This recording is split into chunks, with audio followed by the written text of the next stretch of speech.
Hi people, it's Monday, October 17th, 2011, and I really personally don't care for it when people put titles on their videos such as Red Alert or Urgent or anything like that. I think that's just kind of silly. But there is an interesting situation in Paris, France right now on this Monday, and French is my second language. I've been here in this country for a long time. But I'm in a personal situation where I am not encouraged to learn or to speak French in my daily life. And that actually goes beyond my French family, my husband. It goes a little bit farther than that. It's just kind of what can happen to expats over here. You know, you kind of tend to get kept in a little bubble of your mother tongue. And so what's going on now is I'll try to go through this with you and do the best I can to immediately translate. Paris. 2 employees of Pôle Emploi have been taken in hostage in an agency in the 11th arrondissement of Paris, France. Latest news, the hostage taker is discussing in a very courteous fashion, or was, with the director of the agency who was taken into a hostage situation, according to Pierre Husky. 2 employees of Pôle Emploi are actually taken in hostage by an individual in an agency in the 11th arrondissement of Paris. It is at 11 Rue Pelé, according to BFM TV. The channel precises states that the hostages are the directrice, it's a woman, of the agency, and her adjunct.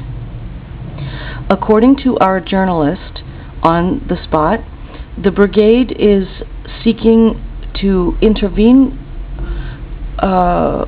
get the police to intervene, and has gone into the building to negotiate with the man. The man discussed for about 10 minutes with the directrice of the agency about his stuff, and journalist Pierre Husky put this on Twitter at about 1:45 this afternoon, which is very recent. It's only 2:21 in the afternoon now while I'm recording this. The exchange has been very courteous. Je viderai mon chargeur pour me défendre. I think he means he's got a gun and he's going to fire it. Okay, the hostage taking took place around 11:30 today, according to the Reuters news agency. The man was armed with a gun.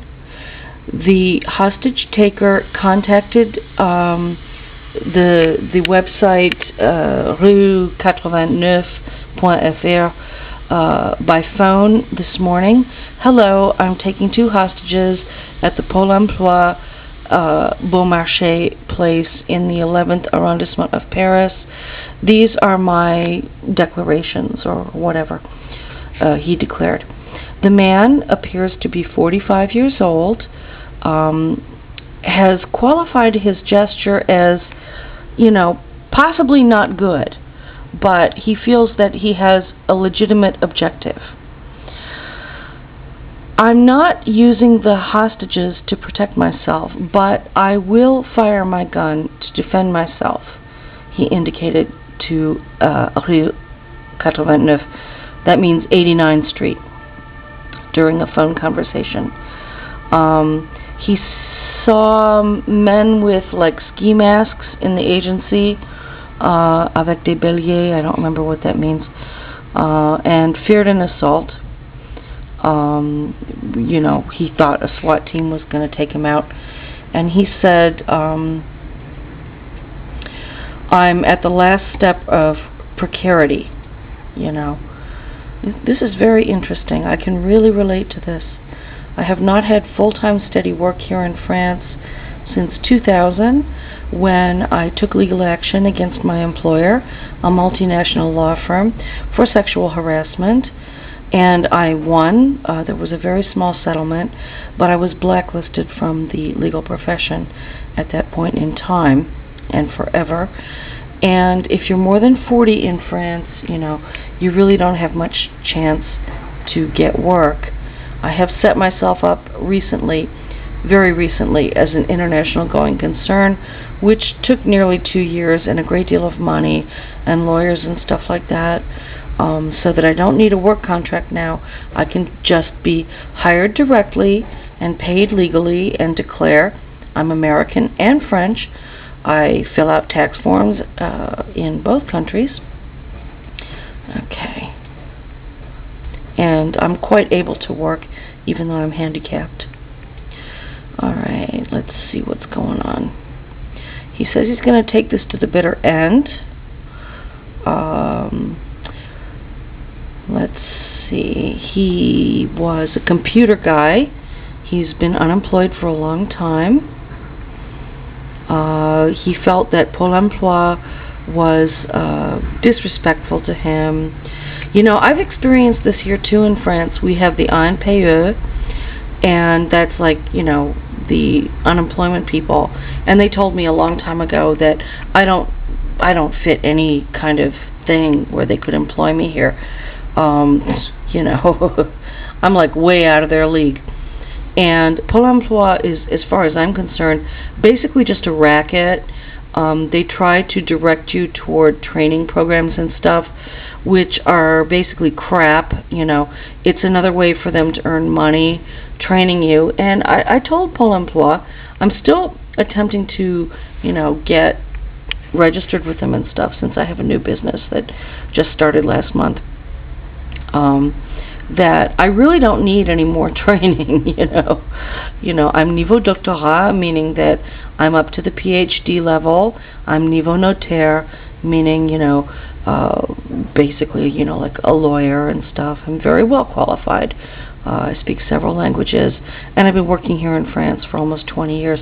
I regret that I had to leave the United States because I couldn't get health care over there anymore, and I was in an abusive marital situation, and I lost my job in Wall Street for having the audacity to get pregnant. All right.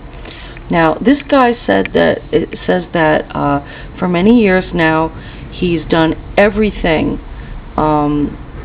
to get himself out of the situation, but he's in a very, very precarious work situation. He's, he says, well, if you're more than 35 years old, you're too old. I know this is true. When my husband, who's about 44 now, was 35, he lost his job after 8 years. He'd never been given any raise or bonus or anything, and it was already darn hard for him to find another job. So I do know that this is true. Okay, so the hostage taker has asked for the police and stuff to back off. I'm not really sure. Groupuscule sioniste violent, la dissolution des groupuscules. He's not for violence. He finds the situation unacceptable. Total impunity for certain extremists who are left in liberty, who are able to follow their ideologies, and who spread a lot of disinformation, and officially the lynching, killing, and hunting of man, committing murders with the explicit complicity of the government or governments for more than 10 years, he says. Now, I'm just reading this off the screen. My French is not perfect. I'm sorry. I'm sure I'm getting some of this wrong. Okay, this guy made this decision this summer to do that. He did have a job, but he was getting to the end of his contract. You can really only get short-term contracts here. He's very calm. He's being very reasonable. He says that he is of average intelligence, average education, no particular talents, just an average French guy. He doesn't represent any ideology on the political sense, no religion. He's an atheist, and he's just speaking for himself, a simple citizen with his convictions and his conscience. Now, this appeared in, what's the source for this? Oh, I'm sorry, I don't see it. Well, this is on my Yahoo France screen.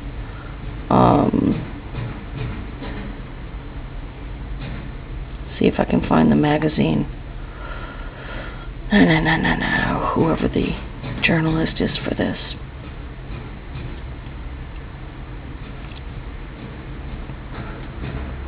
EO. I don't know what EO is, okay? I'll try to find that out. I'm not really sure. Oh, this is really not clear.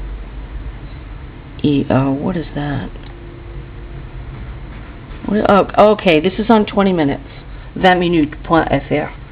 Alright, this is a free magazine in the Paris region, but they have editions throughout the country, and they basically make it available on public transportation. So there you go. That's what's happening over here. Very interesting. I'm very happy that he's calm and that, you know, his statements are clear. And I think this speaks for a lot of us. You know, a job is not a right. You know, we have to save money and be entrepreneurial. And I'm American. You know, we have to remember the pioneer spirit and have a safety net, because Americans don't like socialism. They don't like the nanny state. They don't want to be looked after, so they say. So we have to have money put aside and educate ourselves and be prepared to do whatever. And Lord knows I have. All right, have a good day, people. Bye.